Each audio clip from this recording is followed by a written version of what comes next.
នៅទីនេះមានប្រជាជនប្រមាណ20គ្រួសារកំពុងរស់នៅ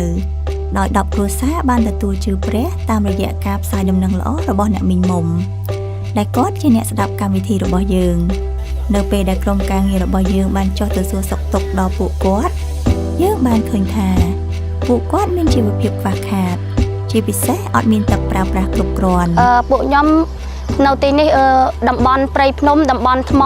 มันអាចជីកដងនឹងដៃបានទេព្រោះវាឆ្ងាយពីពិភពទឹក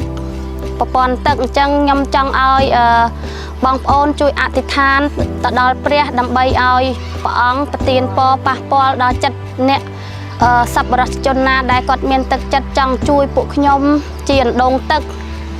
សុំអណ្ដូងទឹកត្រឹមតែ2ទេ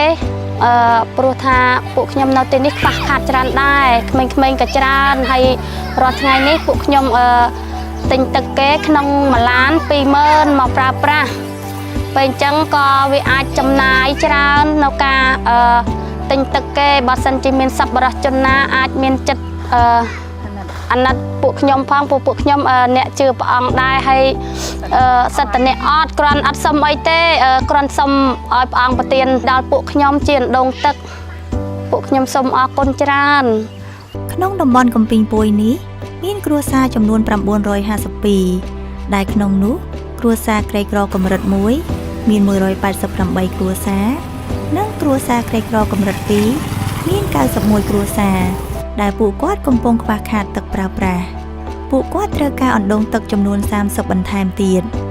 ដោយសារតំបន់កំពីងពួយជាតំបន់ខ្មែរក្រហមពីមុន